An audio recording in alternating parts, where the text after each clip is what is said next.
Buenas tardes a todos, bienvenidos a un nuevo Balance Talks. Gracias por unirse una vez más a estos encuentros tradicionales de los miércoles.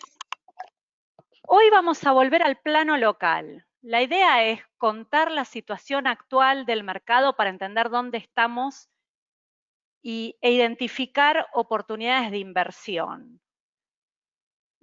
Si lo queremos poner en otras palabras, puesto en otras palabras, la volatilidad del mercado local da algunas oportunidades para efectuar movimientos tácticos para perfiles de inversión más osados o bien para aquellos que deseen alocar una porción pequeña de su portafolio a una inversión para aprovechar una oportunidad puntual. Recordemos que la relación riesgo-retorno es directa, no existe retorno sin riesgo, y a mayor retorno potencial, mayor es el riesgo que estoy dispuesto a asumir.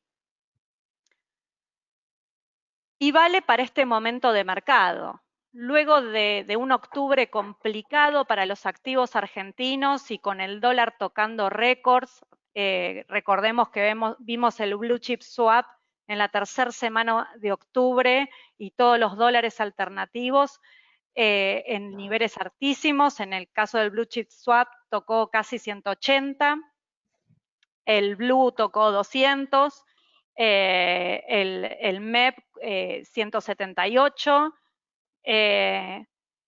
Parece que en noviembre se presenta o se presentó hasta el momento con una dinámica inversa positiva, al menos hasta el momento.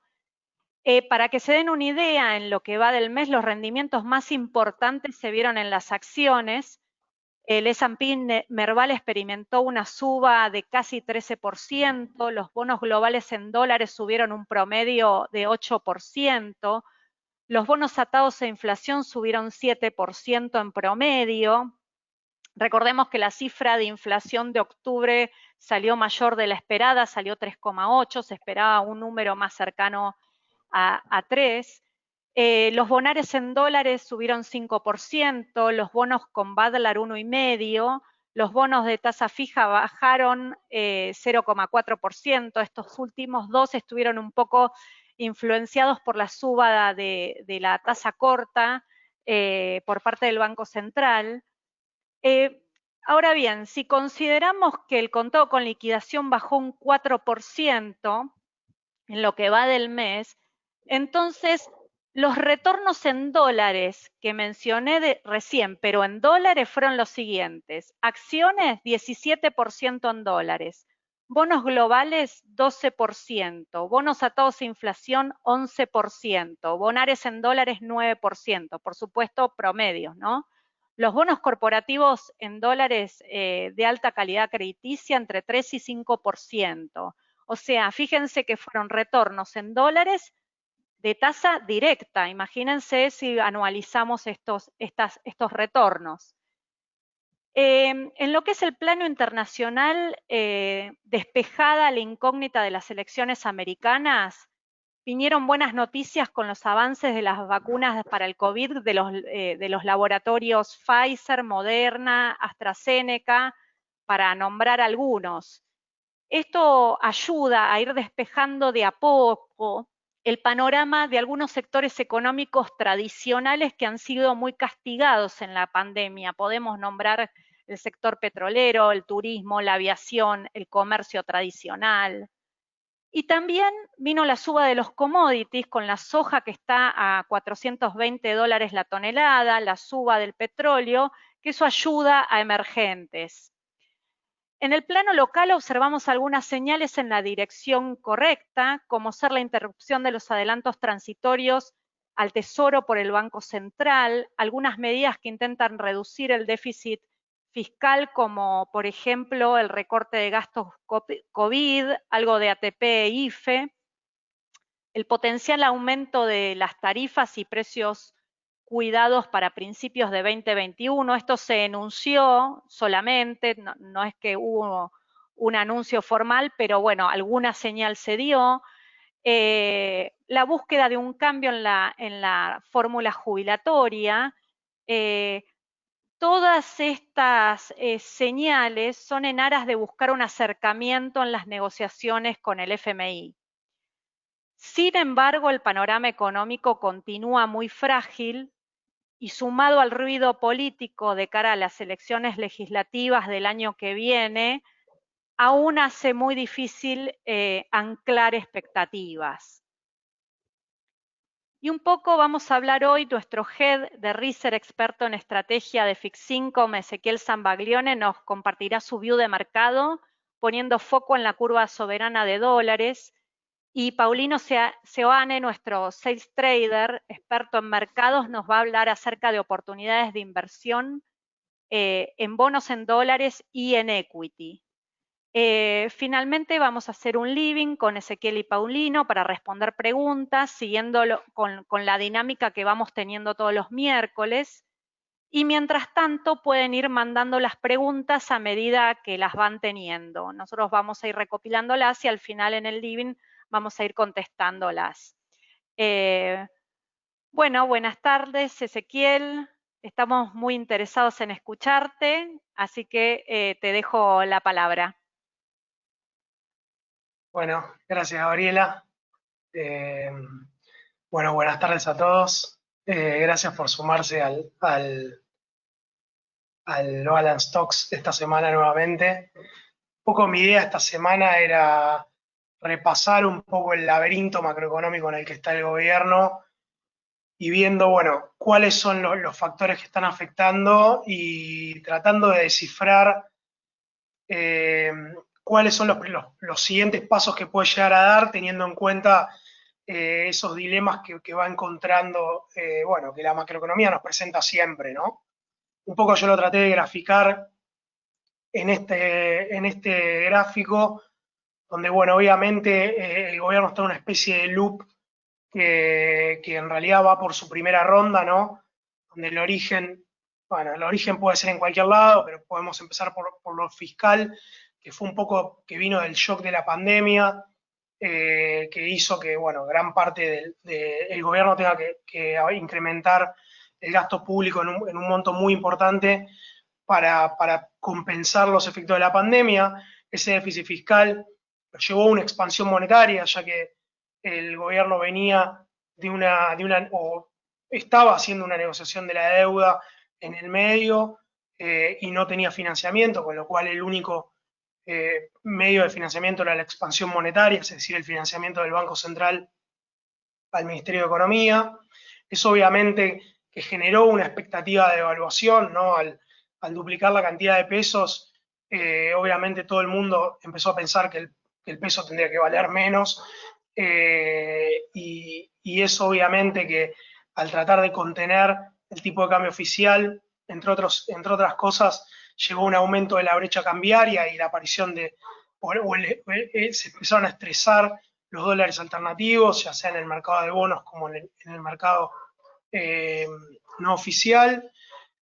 Obviamente que esto llevó a una caída de reservas, porque esta expectativa de devaluación hace que todos los actores empiecen a comportar como si el dólar valiera más de lo que vale, entonces cualquier dólar que le pueda sacar al central es un buen negocio, o todo el mundo lo piensa así al menos, y bueno, y después vuelve a empezar el ciclo, digamos, donde en realidad esa caída de reservas te lleva a replantearte dónde rompes esta cadena, digamos, ¿no? Y un poco la idea de la charla es ver eso, dónde podemos romper la cadena o dónde pensamos que es más probable que se rompa teniendo en cuenta la idiosincrasia del gobierno.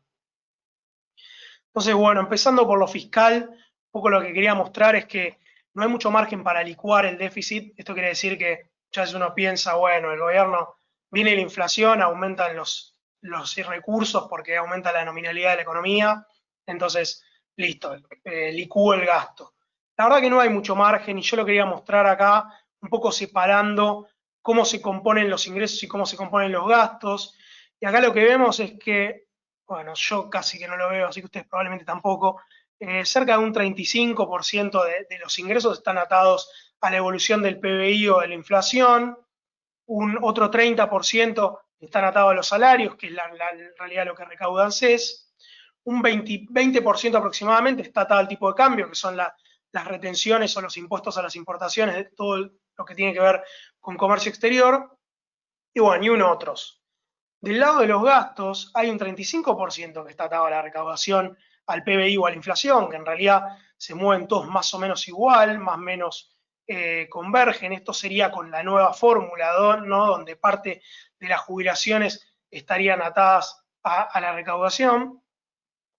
Solo un 7% en principio está atado al tipo de cambio o a la inflación en las tarifas. Eso es un dilema que tiene el gobierno, que está ligado a los servicios públicos, pero que en el fondo, cuando hay una devaluación, tiene una presión porque el precio de la energía está determinado en dólares.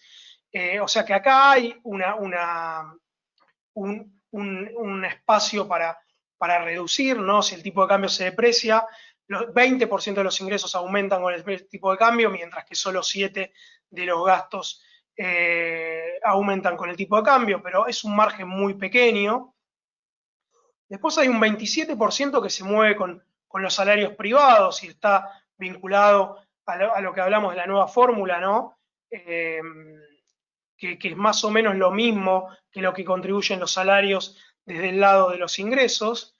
Y después hay un 12-13% vinculado a los salarios públicos, que, bueno, obviamente tiene que ver con el costo salarial de los empleados públicos, es decir, que en salarios hay un 40% en el lado de gastos, mientras que en ingresos hay un 30%. Es decir, que si vos pensás en un acuerdo social o algo por el estilo, para reducir o mantener o bajar en términos reales los salarios, es poco también el margen para licuar, ¿no? Porque te bajaría un 30% del lado de los ingresos y un 40 y pico por ciento del lado de los gastos. Con lo cual, el margen de licuación es baja.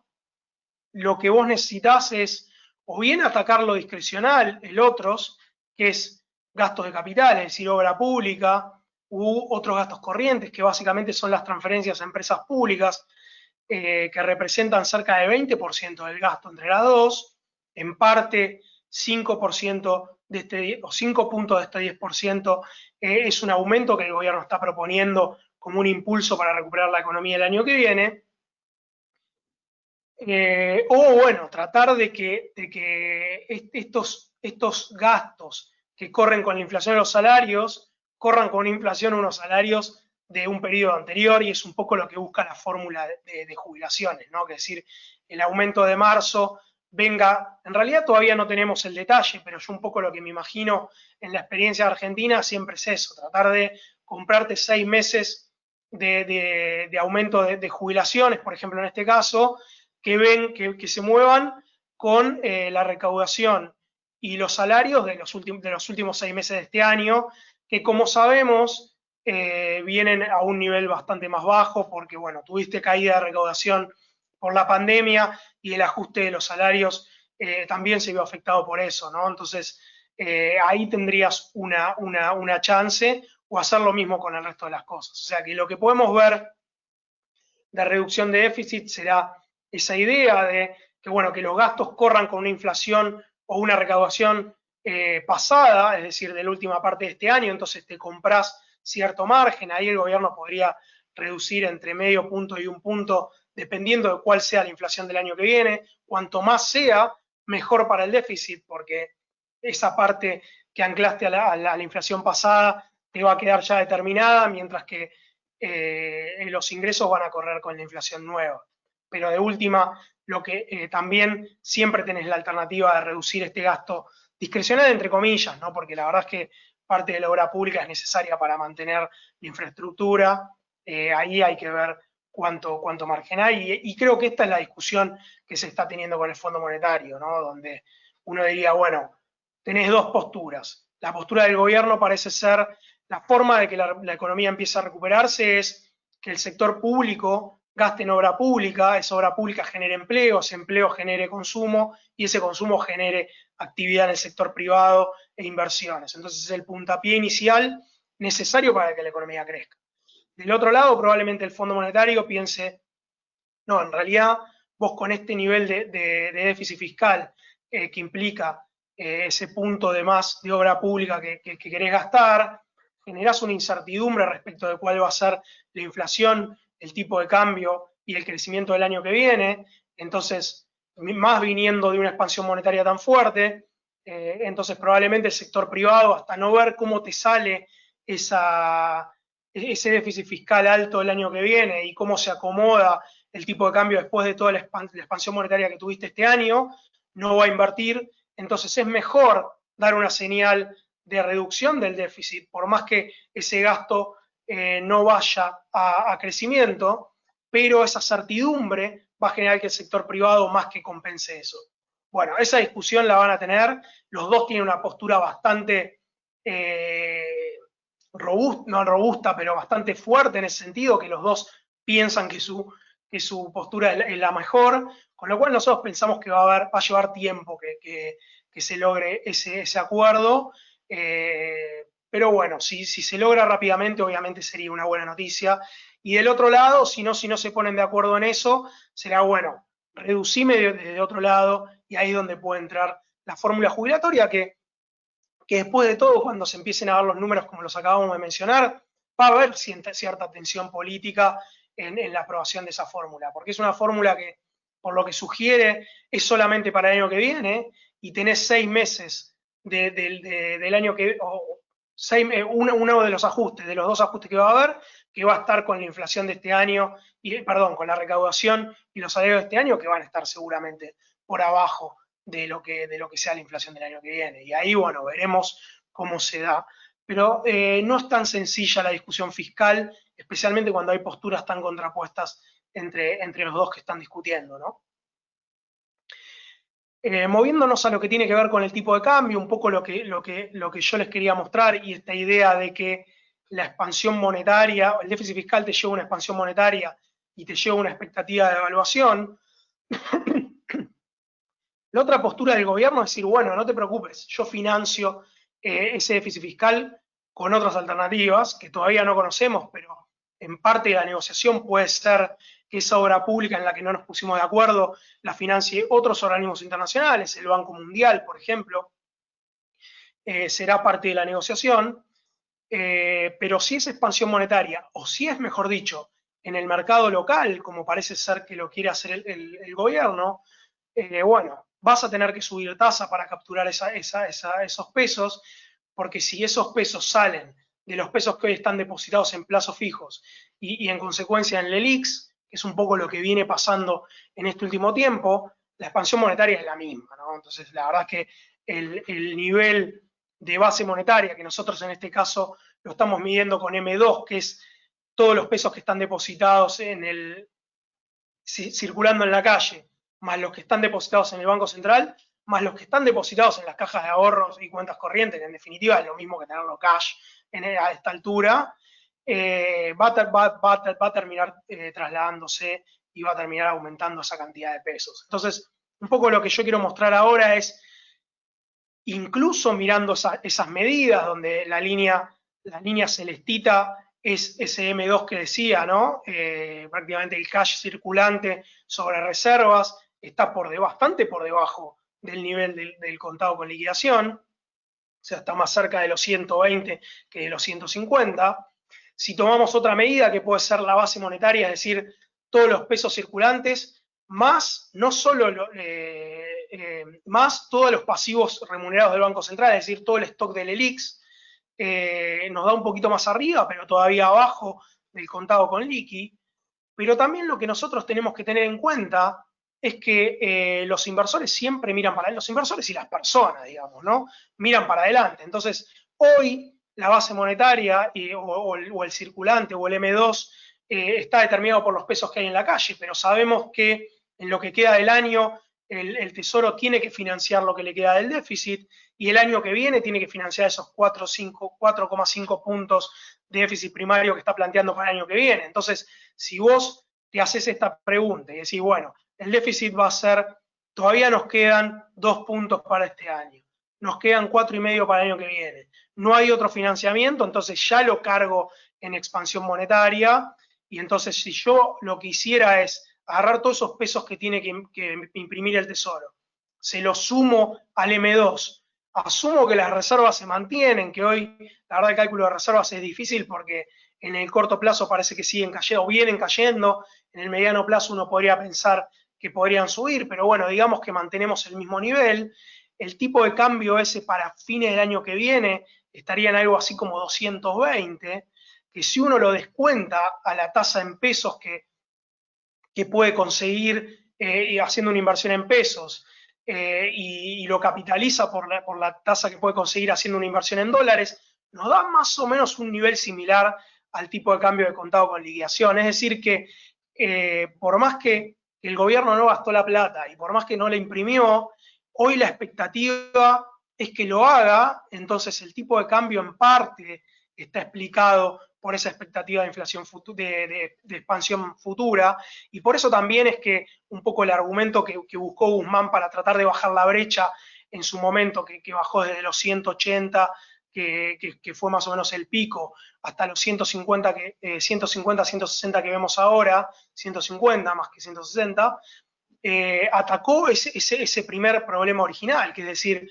bueno, mira, en realidad este año no va a ser 8 el déficit, va a ser 7, y el año que viene puede ser un poquito abajo de 4, más cerca de 4 que 4,5, y encima voy a conseguir algo de financiamiento multilaterales. Entonces, toda esa expansión que antes capaz te daba más cerca de 2,40, 2,50, te bajó a 2,20, la tasa en su momento también había subido, que en parte te lo compensaba, ahora se acomodó en alrededor de 60%, descontándote al tipo de cambio de hoy. Es decir, yo no digo que esta sea la explicación del tipo de cambio, pero me parece que es una buena forma de entender este vínculo entre el déficit fiscal, la expansión monetaria y la expectativa de evaluación. Es decir, bueno, si yo sé que va a haber el doble de pesos o el número de pesos que ustedes quieran, y sé que para que si hubiera un tipo de cambio en el cual todo el mundo que quiere pesos, todo el mundo que quiere dólares los quiere comprar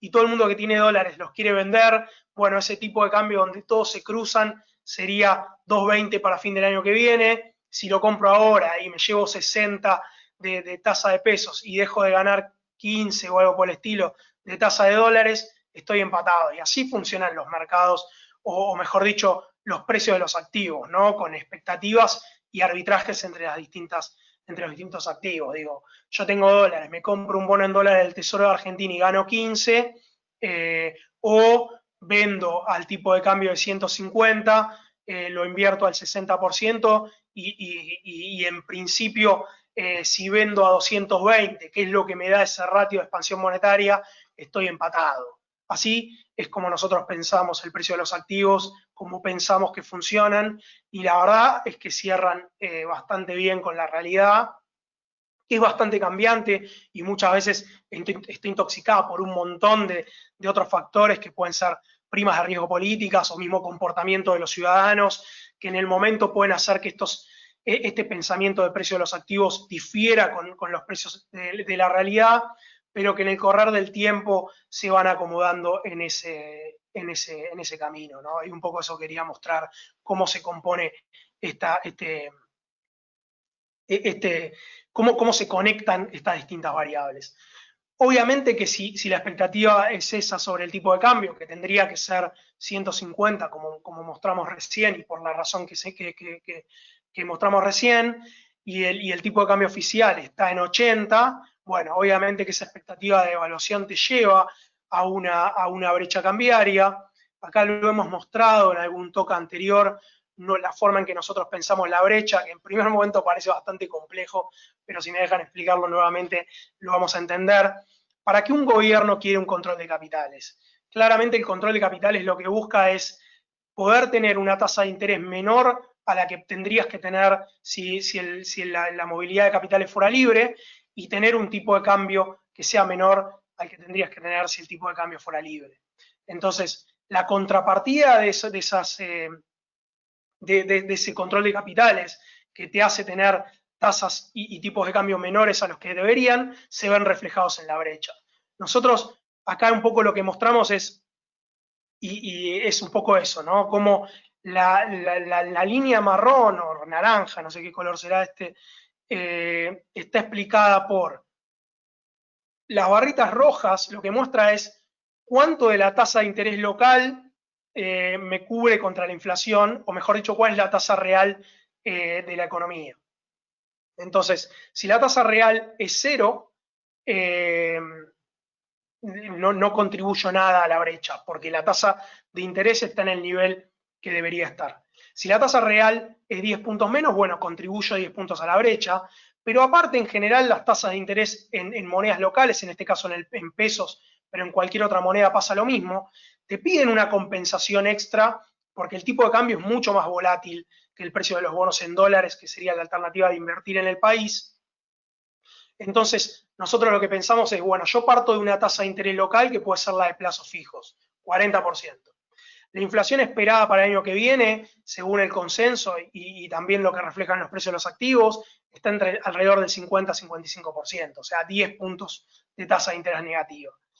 Y después tenés esa compensación por riesgo, que nosotros la capturamos a partir del precio de los bonos en dólares, que hoy están alrededor de 10-15%. Es decir, que del 80% de la brecha, hoy alrededor de un 30% está explicado por tasas de interés que están por debajo del nivel que deberían estar si no hubiera un control de capitales. En periodos anteriores, como ven, siempre fue positiva esa contribución, es decir, siempre la tasa estuvo por debajo de lo que debería estar, y alrededor de entre 10 y 15 puntos. Las barritas celestes lo que muestran es qué tan atrasado está en términos reales el tipo de cambio, porque es lo que dijimos la otra alternativa, es decir, bueno, yo quiero un tipo de cambio más bajo para evitar esas presiones financieras y evitar, bueno, un traslado de inflación o un mal funcionamiento de la economía, pero obviamente la contrapartida es la brecha. En 2011-2014 y 2014-2016, esa contribución fue una de las más importantes de la brecha. Hoy es bastante baja porque la verdad que el tipo de cambio oficial en términos de competitividad parece bastante razonable. Lo que pasa es que tenés una expectativa de devaluación por la expansión monetaria, que un poco lo que está anticipando el que piensa en el dólar es, bueno, está bien, el año que viene vas a tener un dólar en términos reales igual, pero va a ser, no sé, 140 con una inflación de 50%. Entonces, una vez que haces eso, llegás a un tipo de cambio real igual, pero hoy no hay una presión desde el sentido de que el dólar en términos de productos no transables en Argentina, es decir, ir a comer afuera en términos de dólares, el típico corte en la peluquería, que yo no sé bien cuánto sale, pero debe estar barato en dólares, y demás cosas, están baratas en dólares. Y lo mismo pasa con los precios y los márgenes de los exportadores. Pero bueno, te contribuye a la brecha por otro lado, que es lo que nosotros le llamamos la prima de riesgo. Entonces, una vez que descontamos lo que contribuye la tasa y lo que contribuye el atraso cambiario, en este caso no contribuye, el resto es una prima de riesgo que tiene que ver con esta expectativa de evaluación que hablamos, tiene que ver con cierto riesgo político. Si vemos en el pasado, el pico anterior, que fue cerca del 75%, estuvo dado previo a las elecciones de 2013, donde si recuerdan iba a haber una elección legislativa donde Cristina Kirchner podía conseguir la mayoría en las dos cámaras y modificar la ley electoral para lograr una tercera reelección. Cuando no lo logró, esa prima de riesgo se redujo hasta ver que gran parte de la brecha después de la elección, en la PASO y después de la elección, pasó a ser únicamente tasa de interés y tipo de cambio real. Lo mismo pasó en 2014 cuando Argentina entró en default por el conflicto de los holdouts. Fíjense que desde todo ese diferencial o cuando la brecha se distanció de la suma de tipo de cambio real y tasa, fue explicado por ese evento de riesgo. Y bueno, lo contrario pasó cuando a partir de 2015 el candidato a presidente por el oficialismo era Daniel Scioli, que era como una especie de peronismo moderado, que iba a tener un equipo económico un poco más ortodoxo. Entonces, fíjense que el área sombreada verde muestra la variación de reservas y cómo las reservas, los dólares empezaron a entrar al país con esa expectativa, o dejaron de salir, y en parte la brecha estaba por debajo de la suma del tipo de cambio real y la tasa, con una prima de riesgo negativa, porque estaba descontado que que quien sea que gane las elecciones, ya sea Macri o Scioli, iba a devaluar la moneda, con lo cual este puntito de tipo de cambio futuro estaba descontado que iba a pasar, ¿no? Entonces vos podías hoy comprar ya tenía incorporado esa expectativa de que iba a devaluar el tipo de cambio y que esta barra azul se iba a comprimir, ¿no? Después, bueno, en la época de Macri no hubo brecha, pero lo que sí podemos ver es que hubo un atraso en términos de tipo de cambio real, o sea, cuando vemos el tipo de cambio real con respecto a nuestra estimación de tipo de cambio real competitivo, estaba por debajo, en parte estaba compensado con una entrada de capitales que aumentaba las reservas y esa prima de riesgo estaba negativa. Y después, bueno, obviamente con las PASO se empezó a trazar la tasa de interés, que en realidad lo que pasó es que post PASO había una expectativa de que el gobierno o que el tipo de cambio tenía que ser más alto, que la tasa de interés tenía que ser más alta. Entonces, como eso no se movió, la tasa de interés real por la expectativa de inflación futura se volvió negativa y empezó a contribuir la parte roja con la brecha. Y a partir de la pandemia fue que la brecha empezó a estar explicada no solo por la tasa de interés, sino por esta prima de riesgo que está explicada por muchas razones, pero en una de ellas es esta expectativa de devaluación, por más que el tipo de cambio real estaba en niveles razonables, y también esa tensión política donde se empezaron a ver un montón de discusiones dentro del oficialismo, donde en algunas decisiones económicas se iba para un lado más ortodoxo y en otras decisiones se iba para un lado más heterodoxo, y empezando a cargar esa prima de riesgo del lado político y también del lado regulatorio, donde empezó a haber más restricciones sobre quién podía comprar $200, quién podía girar dólares al exterior, las empresas que podían o usar el dólar oficial o usar el dólar contado con liquidación. Entonces, todo ese riesgo regulatorio fue poniéndole un precio más alto al tipo de cambio, porque en la cuenta que hacíamos antes de vendo mis dólares ahora para hacer tasa en pesos y recuperar mis dólares al 220 que hablábamos antes, había que meterle una prima de riesgo o una incertidumbre, de decir, bueno, capaz yo soy el que mañana no puedo volver a comprar dólares al contado con liqui. Entonces todo eso empezó a contribuir a la brecha.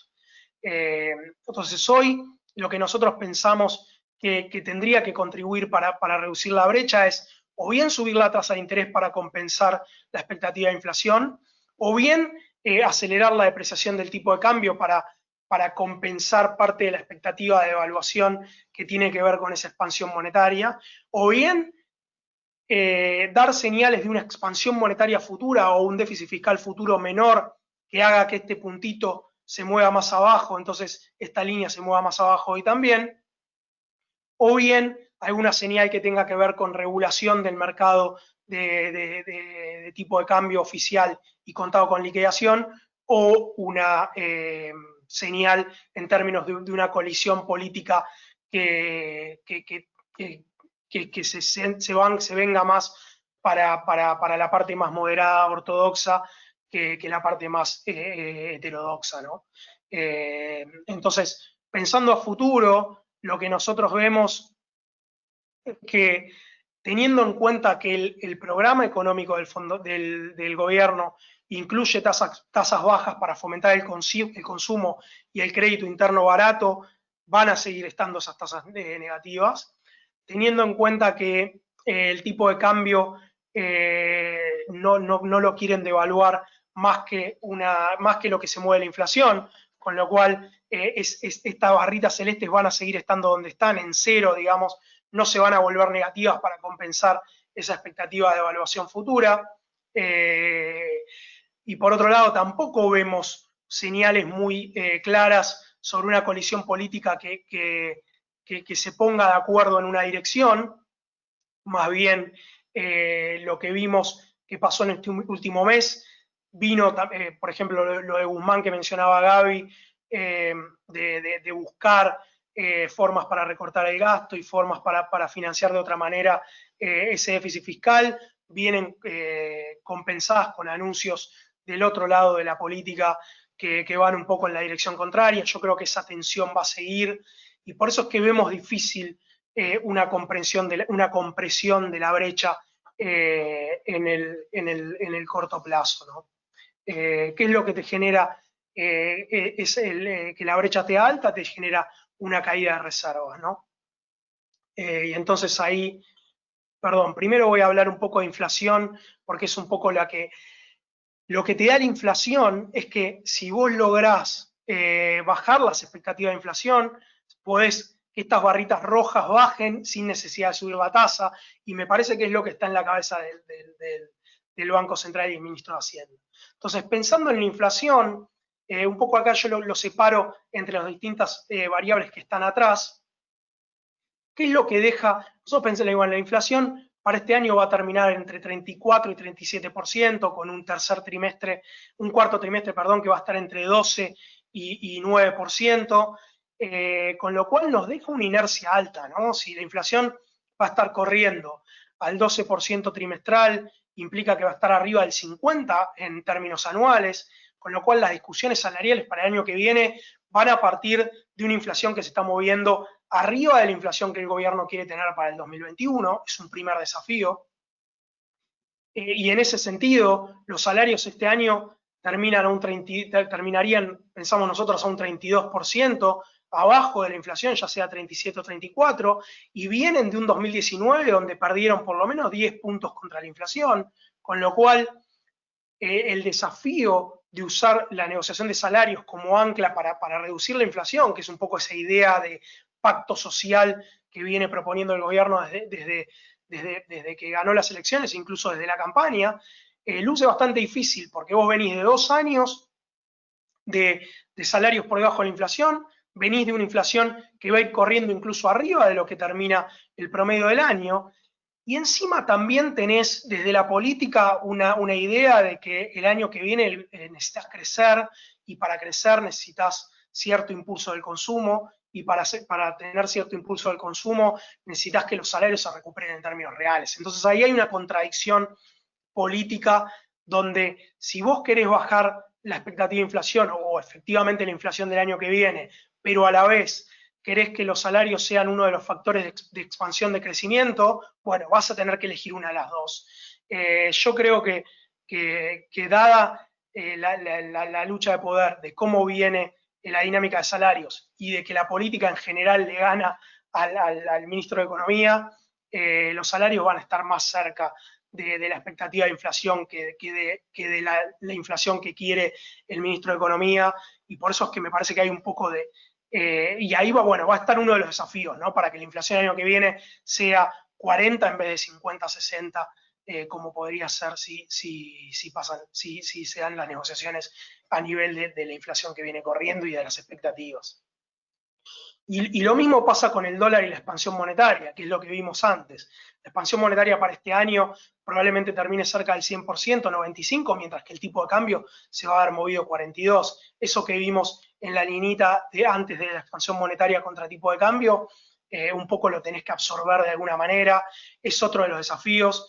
La verdad es que si logran de alguna manera, yo creo que una es la negociación de salarios, otra sería comprometerse a menor expansión futura, pero no va a ser difícil convencer a la ciudadanía, a los inversores en general, de que el tipo de cambio puede moverse a un 30 o 40% el año que viene, cuando venís de una expansión tan fuerte que no fue trasladada todavía al tipo de cambio. Es cierto que en el 2019 tenías algo de ventaja, porque el tipo de cambio se había movido mucho más que la expansión monetaria, pero todavía te queda un poco de rezago de la expansión de este año para el que viene, ¿no? Que te pondría por lo menos unos 20, 30 puntos, o al menos 10, 15 puntos de devaluación arriba de la inflación para el año que viene. Y el gobierno creo que tiene en la cabeza una devaluación que en el mejor de los casos va a estar, o en el peor de los casos, mejor dicho, va a estar en línea con la inflación, con lo cual es otro desafío.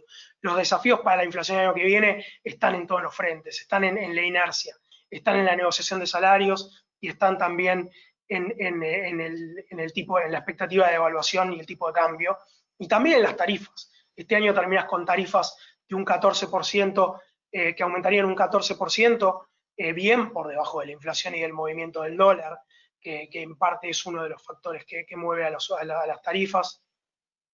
Con lo cual el año que viene, pensando en uno de los factores que te pueden ayudar a reducir el déficit fiscal, que son los subsidios, también tenés un problema ahí, ¿no? Entonces, acá es donde nosotros pensamos que si va a haber una reducción de la brecha, va a ser difícil que venga por una baja de la expectativa de inflación, sino que lo contrario.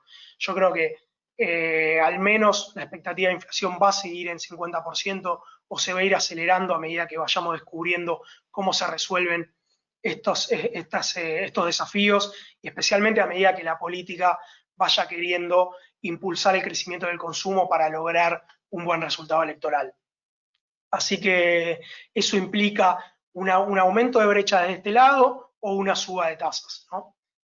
Y desde el lado político lo que dijimos, ¿no? La verdad que creo que probablemente es el momento de mayor tensión política, hubo más el mes pasado, pero estamos en niveles altos de tensión política que solo se podrían incrementar si hay un cambio de gabinete donde probablemente ministros más cercanos a Cristina que a Alberto tomen esos roles. No lo veo en el corto plazo, pero eso sería un efecto, una potencial aumento de esa prima de riesgo política, o lo contrario si pasa lo contrario, ¿no? Así que bueno, esos son un poco los desafíos, y por eso vemos que la brecha está difícil verla más abajo de lo que está, también difícil verla mucho más arriba de lo que está.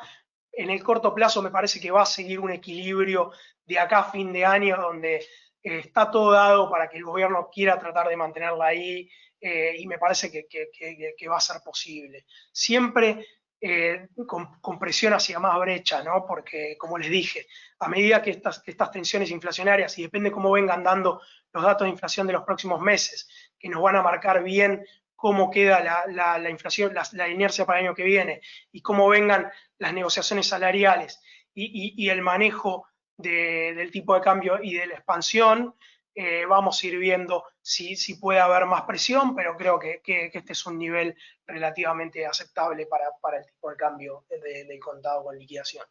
Entonces, bueno, un poco esto ya lo cubrí pensando en la inflación para el año que viene. Tenés presión de los regulados, tenés presión de los salarios, tenés presión del dólar porque venís con una expansión monetaria fuerte, y también tenés presión de la expansión monetaria para que el año que viene siga relativamente alta para financiar ese tipo de cambio, ese déficit fiscal que según el gobierno te garantizaría la recuperación económica, o sería el puntapié para la recuperación económica, ¿no? Entonces, pensando que la brecha va a seguir alta, el problema son las reservas. Digo, bueno, el gobierno, digamos, no quiere, volvamos al principio para que entiendan bien cómo viene la cadena. Entonces, en principio, no tiene muchos incentivos a reducir el déficit fiscal porque es el puntapié de la recuperación económica para el año que viene.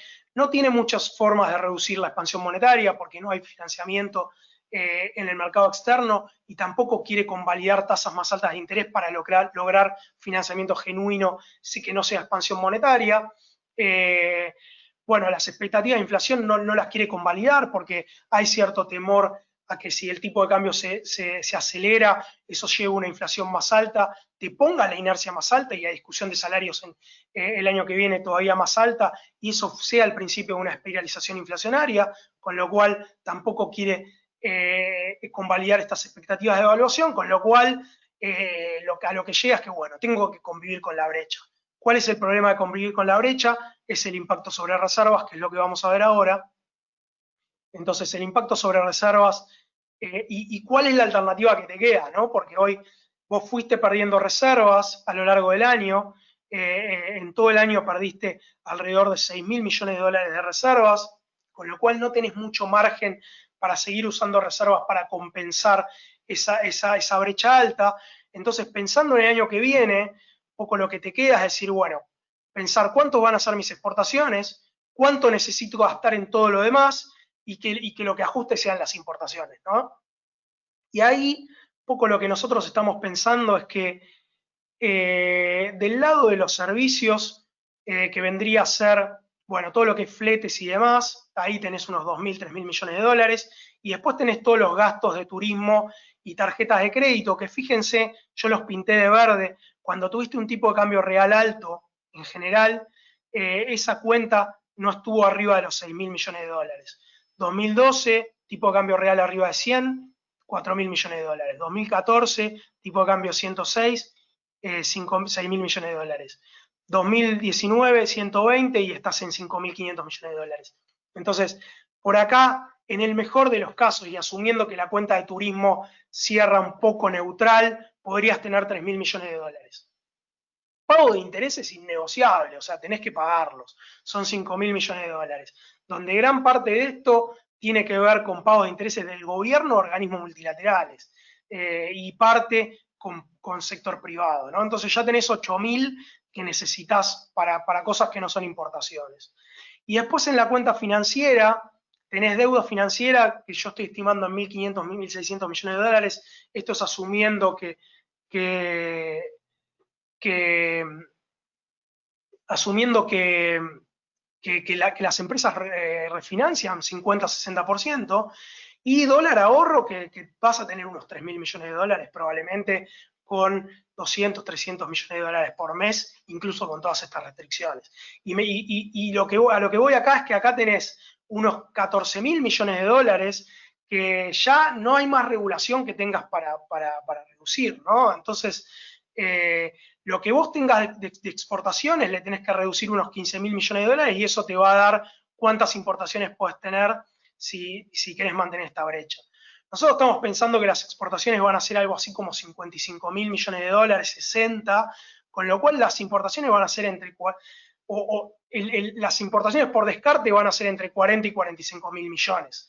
Que para darse una idea, eso fueron en 2018, un año de bastante caída del PIB. Este año apuntan a 40.000 millones, con lo cual que las importaciones sean la variable de ajuste implica que la economía no va a poder crecer demasiado. Entonces, ahí vamos al último, a la última definición que queremos dar, que es, bueno, todas las contradicciones a las que te lleva este laberinto macroeconómico que está viviendo el gobierno. Entonces, reducir el déficit no, dijimos porque es el puntapié. Expansión monetaria, bajarla no, porque no quiero subir tasas, porque es clave para el crecimiento del año que viene. Convalidar expectativas de devaluación no, porque si devalúo ahora, puedo ponerme cerca de una espiralización. Bueno, brecha por todas estas razones difícil de reducir, y caída de reservas me lleva a limitar las importaciones porque todo el resto ya lo ajusté, y a un crecimiento bastante magro el año que viene. Entonces la alternativa sería tratar de que todo esto, todos estos gastos o toda esta salida de dólares que no tiene que ver con la balanza comercial, vaya por otro lado, una especie de o bien un desdoblamiento formal o bien una desregulación del contado con liquidación para que todos estos dólares te saquen presión de reservas y vos puedas usar todas tus exportaciones para importaciones. Ese sería el último camino para no romper ninguna de las partes del eslabón. La verdad es que esa es nuestra visión que tenemos por el momento. El acuerdo con el fondo puede alinear un poco o ayudar a resquebrajar o a buscar atajos en esta cadena, donde probablemente te pida un poquito de cada cosa, te pida un poquito menos de déficit, un poquito más de tasa, un poquito más de devaluación, que te lleve un poquito menos de brecha, y que te lleve a un poquito menos de caída de reservas. Pero bueno, esa es la discusión en la que está metido el gobierno, donde desde nuestro punto de vista lo más probable, o bueno, lo que nos imaginamos es que no quiera ir en contra de ninguna de estos eslabones y termine siendo el ajuste de importaciones a lo que apunte.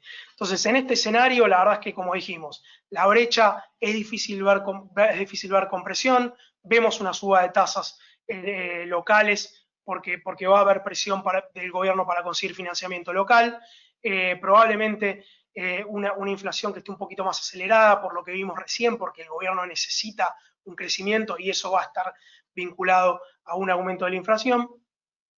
Y en ese sentido, la verdad que lo que vemos para los bonos en pesos argentinos es lo que a nosotros más nos gusta y un poco lo refleja en nuestro fondo, después lo podemos hablar con Gabriela, es posiciones para hacer carry en bonos SER que nos den inflación, cortos para no estar expuestos a subas de tasas.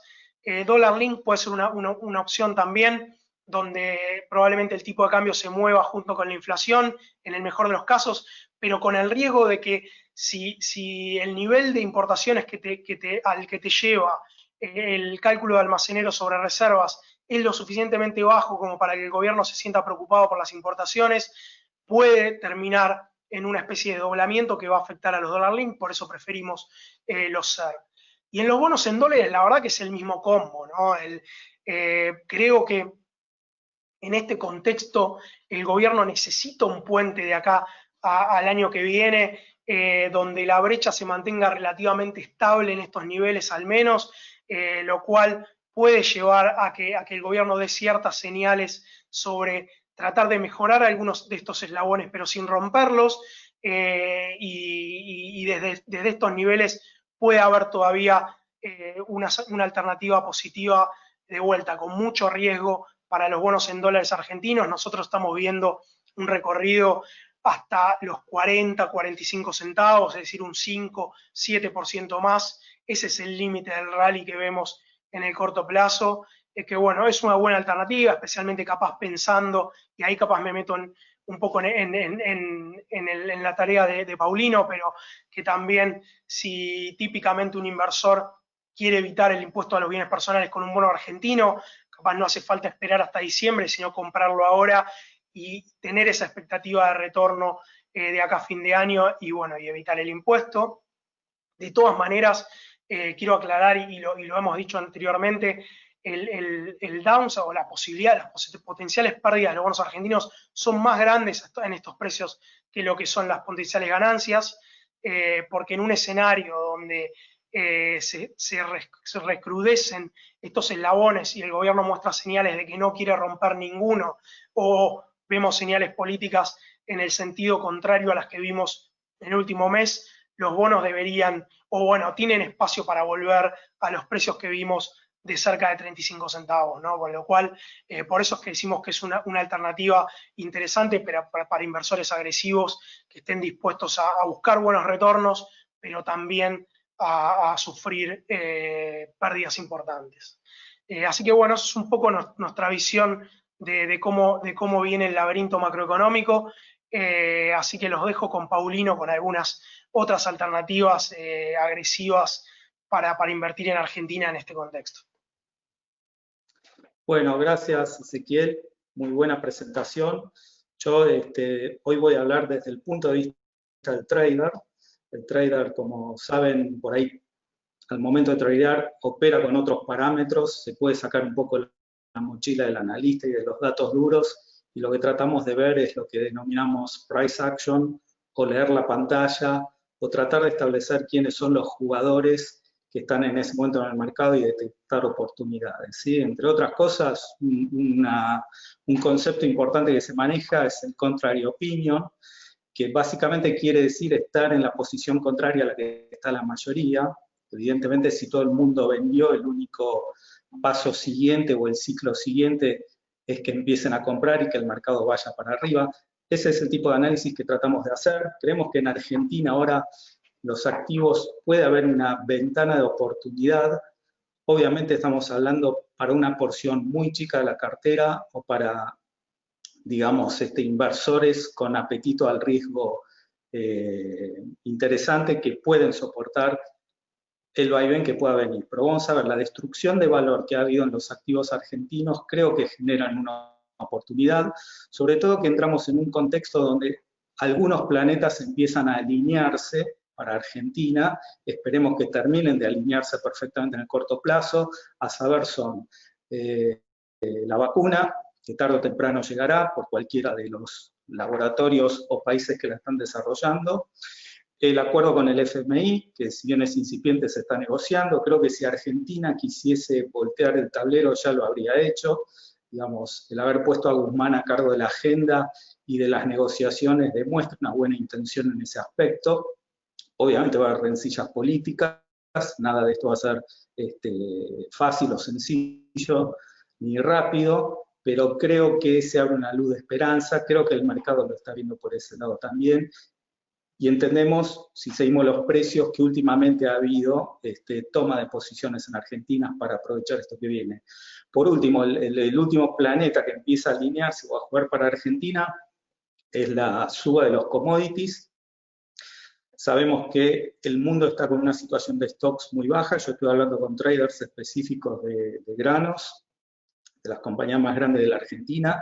El mundo está en una situación de stocks muy ajustadas y están dependiendo mucho de lo que ocurra en Latinoamérica. Latinoamérica este año va a tener un evento La Niña, ¿sí? Lo que provoca secas. Estas secas se están dando fundamentalmente en Brasil y en el norte de nuestro país, con lo cual esto ha disparado un rally en la soja, también en el maíz. Esperemos que finalmente llueva y que esta suba, digamos, la puedan aprovechar todos, porque si hay una suba en el mercado, pero tampoco puedo tener mercadería, digamos, evidentemente no nos sirve, ¿sí? Así que voy a pasar a contar la pequeña historia del barón Nathan Rothschild, al que se le atribuye el famoso dicho, comprar cuando suenan los cañones y vender cuando suenan los violines. Al menos esa es la frase que el teléfono descompuesto de la historia trajo hasta acá. Creo que la frase original es la que está ahí en inglés, es muchísimo más cruda.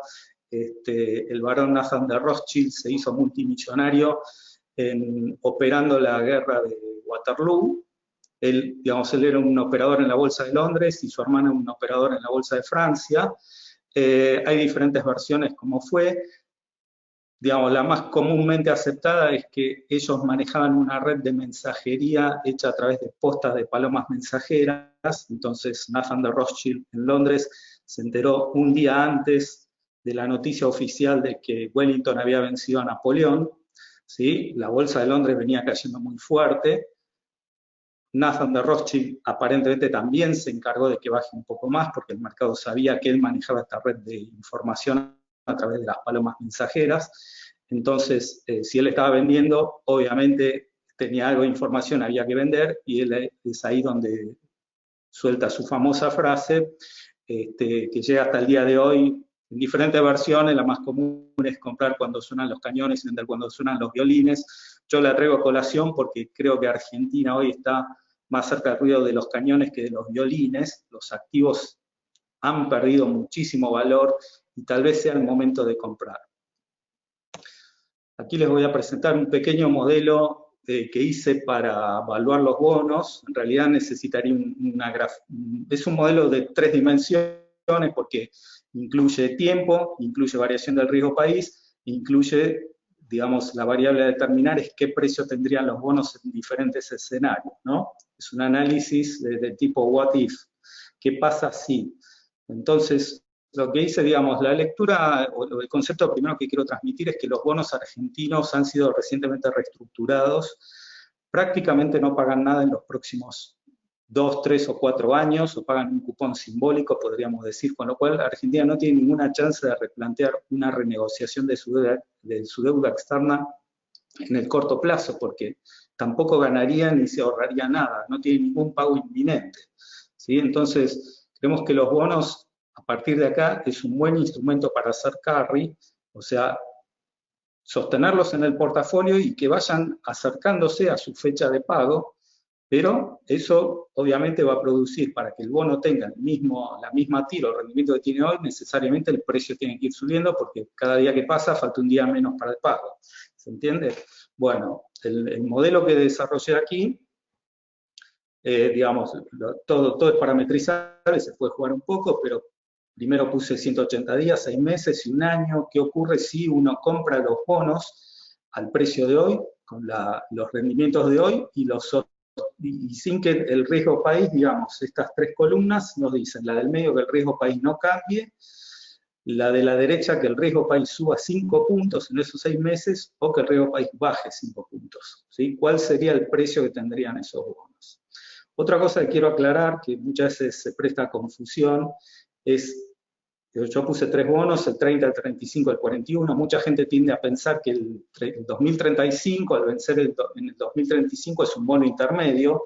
Si uno los analiza matemáticamente, que es como hay que hacer estas cosas y calcula la duration de ese bono, vemos que tiene 9.41 años y el 41 tiene 9.12. O sea, el bono 41, a pesar de vencer 6 años después que el 35, tiene una duration más corta. Esto es por la estructura y tamaño de los cupones, donde si uno saca el valor presente de cada uno de esos pagos y los reduce todos a un número, nos da la vida promedio financiera del bono.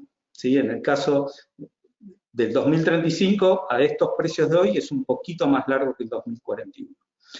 En definitiva, ¿cómo funciona esta tabla? A ver, si yo compro un bono, cualquiera de estos hoy, ¿qué puedo esperar dentro de 6 meses en el precio de ese bono según lo que ocurra con el riesgo país? Si el riesgo país queda en 0, el bono, el GD30, que hoy vale 42, un precio MEP, debería valer 0,45. El 35, que hoy vale 0,39, debería valer 0,41. Bueno, aquí debajo lo que hice fue calcular la variación porcentual de comprar los bonos hoy y sostenerlos en el tiempo en diferentes escenarios de riesgo país. Obviamente vemos que el mejor escenario es que el riesgo país baje y el mejor retorno sea en un bono largo, como puede ser GD41. Puse los bonos Ley Nueva York porque tienen un estatus legal superior y para salir del ruido de corto plazo que hay que el ANSES o el Central o agencias del gobierno están vendiendo la L30 o bonos nacionales para, digamos, tratar de controlar el contado con liquidación. Así que me fui a los bonos Ley Nueva York, que prácticamente son inmunes a ese movimiento, para hacer este análisis. Entonces, por ejemplo, si hoy tomamos posición en el GD41, en 6 meses se alinean los planetas, como dije, tanto vacuna como commodities, como Fondo Monetario Internacional, logramos reducir el riesgo país en 5 puntos, la suba en el precio nos llevaría hoy de 0,40 a 0,64, implicaría un 61% de retorno casi.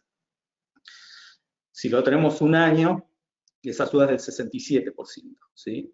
Por el contrario, si el riesgo país aumenta 5 puntos, que es una variación creo que digamos bastante fuerte, pero la puse en la tabla, estas serían las caídas en los bonos en 6 meses, pero en un año esta caída se recuperaría un poco de vuelta. ¿Por qué? Porque ha pasado un año de vida de estos bonos, estamos un año más cerca del próximo flujo, entonces solamente el paso del tiempo hace que se vaya incorporando valor a los bonos.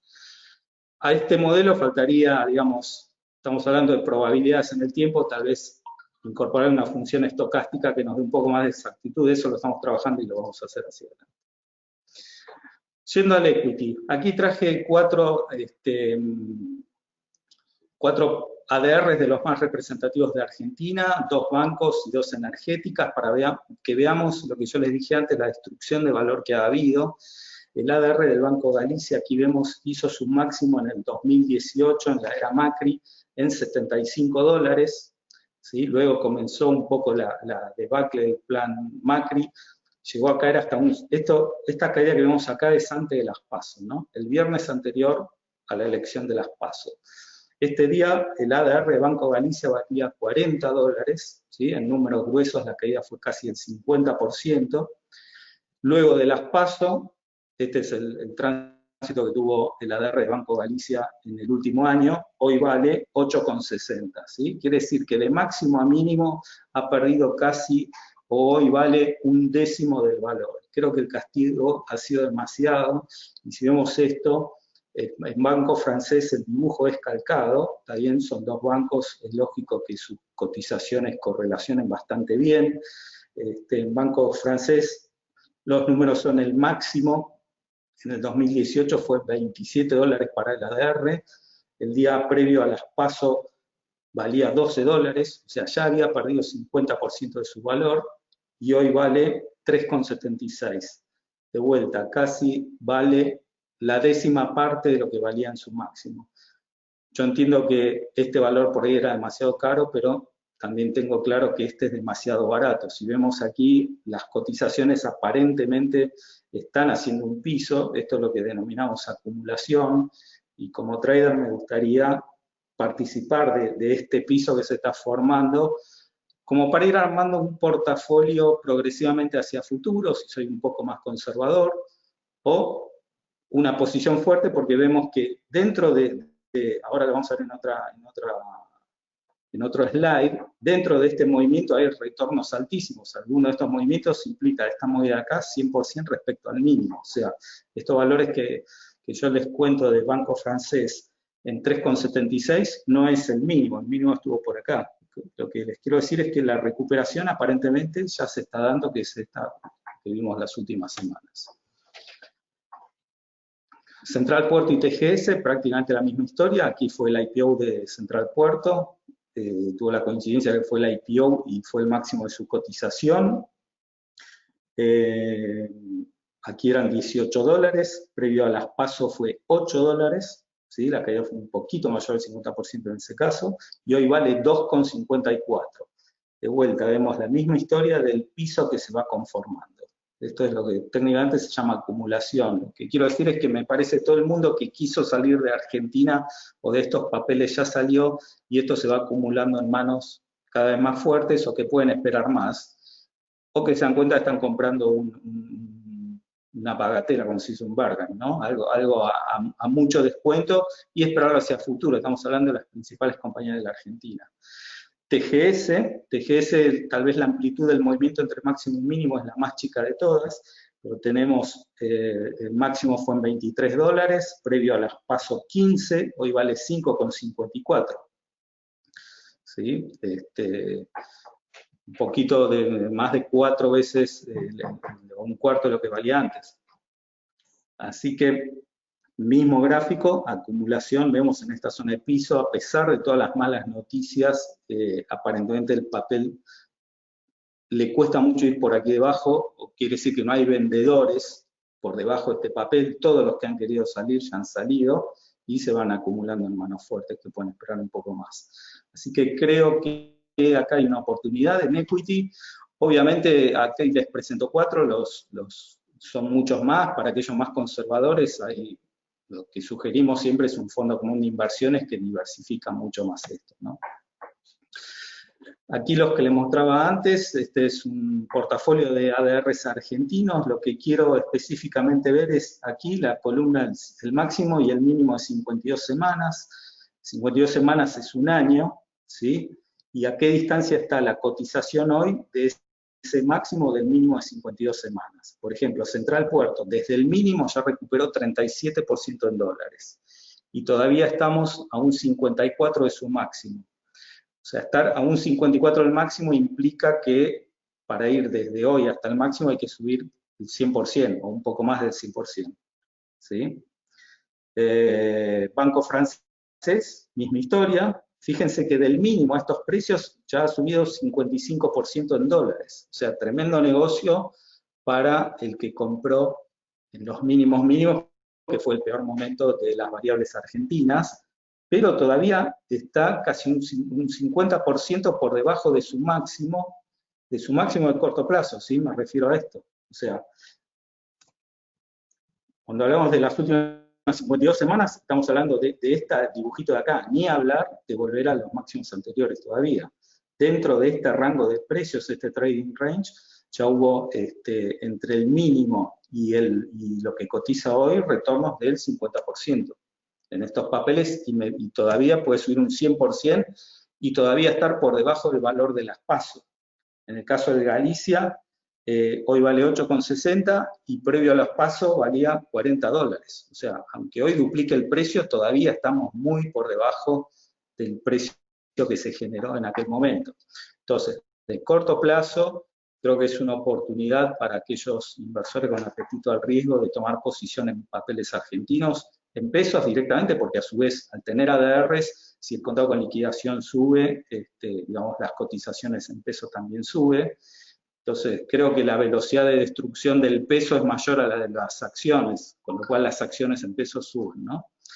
Así que, y por último aquí les presento lo que mencioné antes, la tremenda suba que está habiendo tanto en soja y maíz. Esto es el futuro del ROFEX. Traje los contratos de mayo en soja y de abril en maíz, que son los contratos que representan el momento de cosecha, o sea, la depresión más hundida, digamos, de precio durante el año, es en la cosecha. O sea, la soja mayo subió esto para el precio cosecha, se entiende que de mayo a diciembre, durante todo el año, el precio va a ser más alto por los gastos de almacenamiento, que los silo bolsa, y digamos que los productores en este contexto solo venden lo necesario.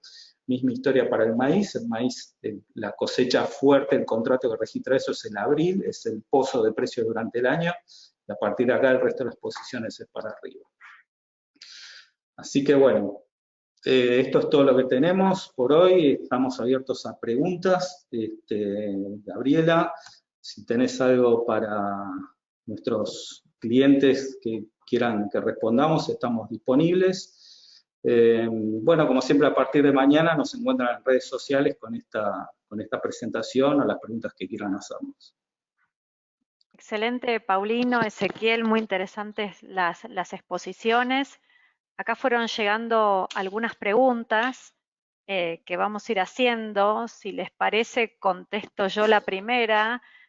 Dice, siguiendo con la presentación de Ezequiel, entre la oferta de fondos comunes de inversión, ¿qué ponderamos? Y pregunta por el fondo Inflation Link. Bueno, en función de lo conversado con Ezequiel, nosotros tenemos un fondo que sigue la estrategia de inflación. Fuimos en línea con lo que dijo Ezequiel, fuimos bajando la duration de ese fondo. Actualmente estábamos hace un mes más o menos, mes y medio, estábamos en 2 de duration, ya estamos en 1.2 de duration y vamos a seguir bajándola. La idea es que sea un fondo más bien que siga a la inflación más de cerquita para evitar volatilidad de mercado. Así que ese fondo lo pueden ver dentro de nuestro menú. Tiene más o menos 2.500 millones de pesos y rinde, y la TIR actualmente está en 3,7% más inflación. En retorno en lo que va del mes fue de 4,5% y en el year to date está rindiendo un 40%. Eso si se lo compara con lo que es la inflación year to date, arriba de 27%, en el año le está ganando, y si vemos un corte más desde que se cambió la estrategia a pura inflación, el fondo rindió 19% contra 12% que rindió lo que es el SER, ¿no? Y después tenemos, en función de lo conversado o lo presentado con Paulino, las opciones de equity. Nosotros, para aquellos que no prefieran hacer stop picking y prefieran tener una cartera diversificada, nosotros tenemos el fondo de acciones que va siguiendo al Merval, está diversificado.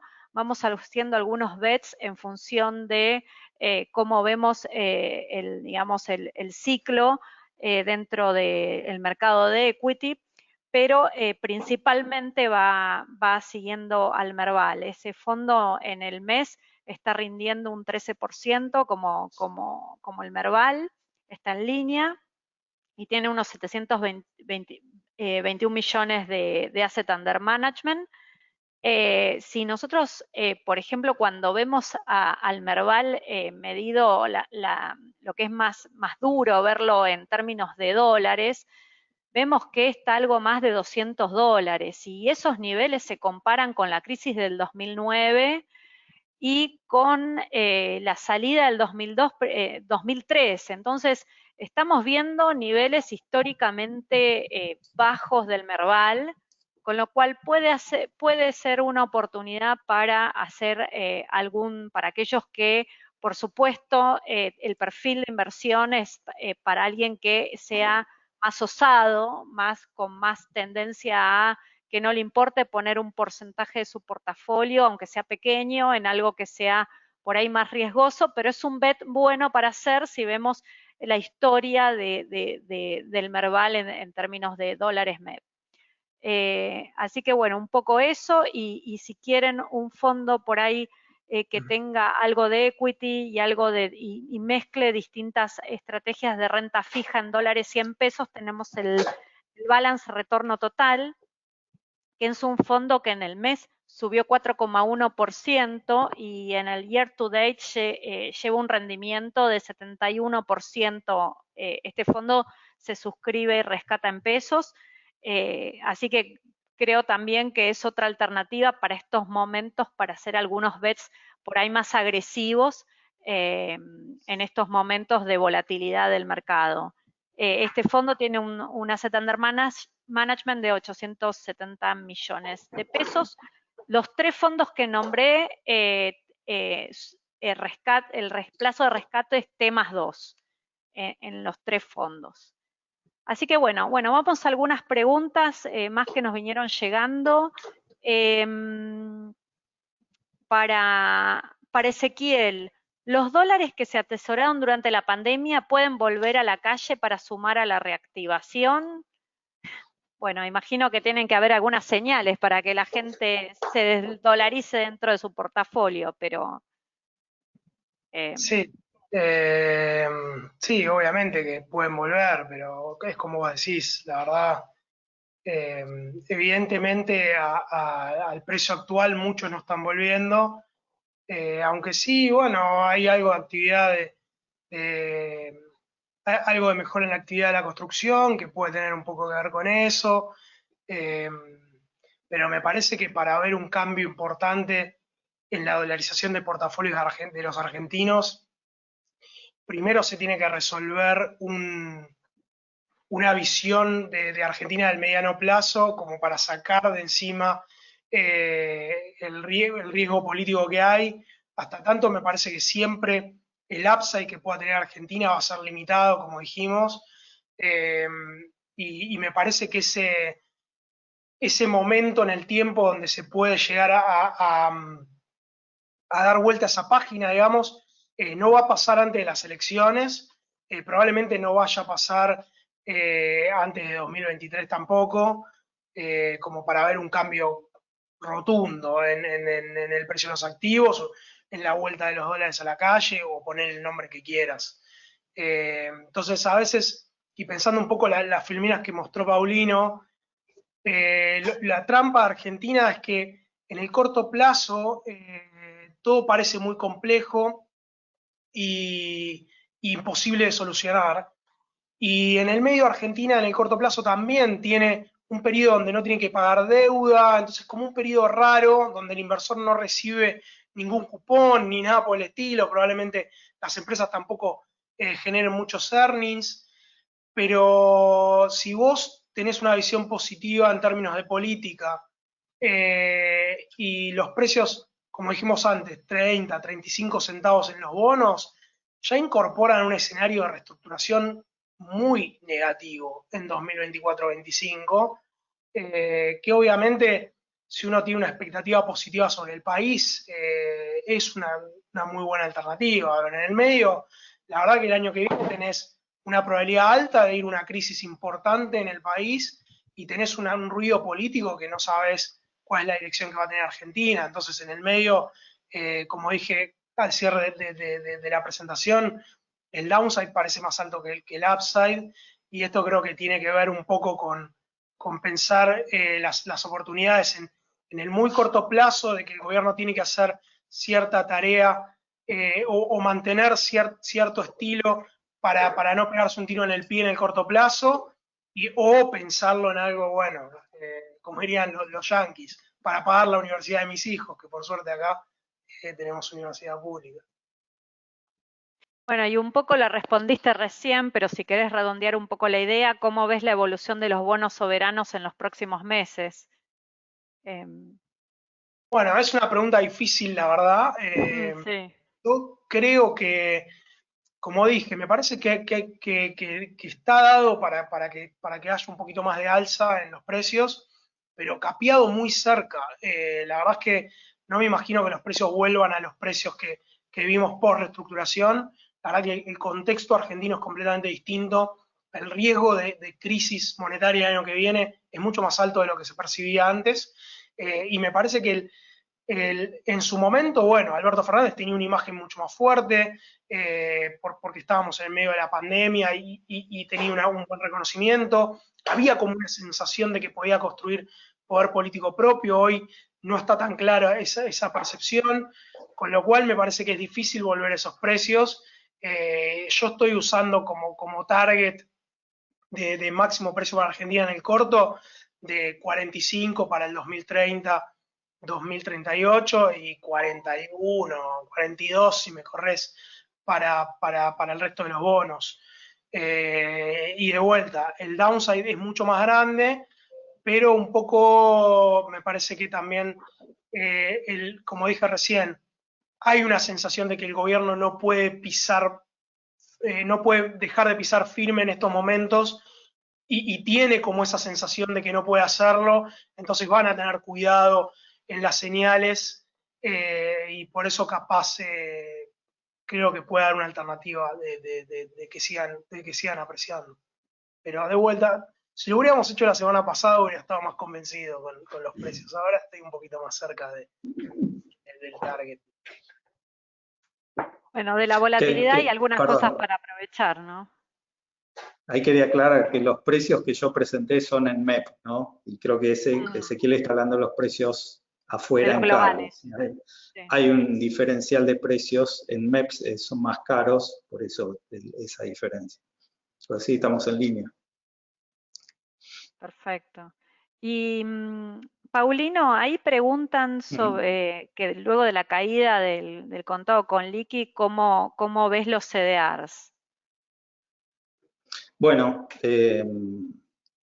a ver, la idea de estar en CDRs, yo no vendí ninguno, quiero aclarar, y no voy a vender porque la idea de los CDRs siempre la presentamos como una inversión de un año en adelante porque nos gustan las compañías en sí. El condimento o el driver de CDR es adicional a que nos gusta el producto en el que invertimos, que son tecnologías que se están desarrollando ahora, pero que van a estar maduras en 5 o en 10 años.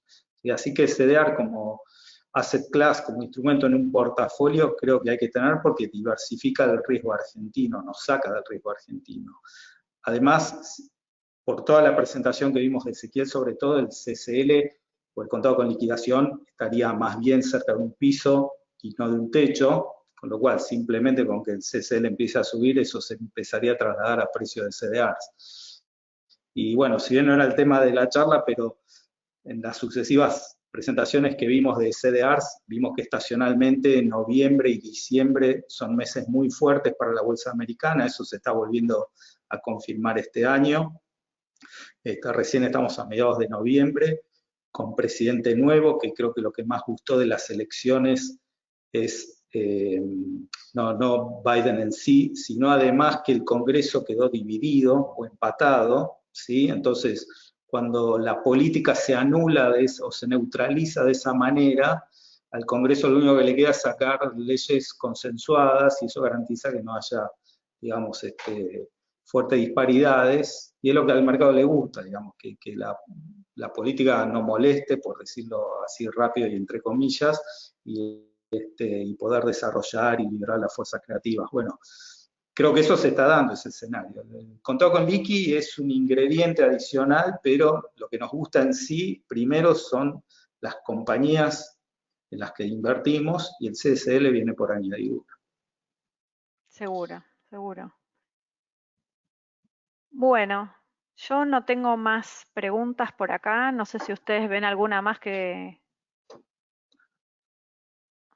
les ha llegado una que a mí no, por ejemplo.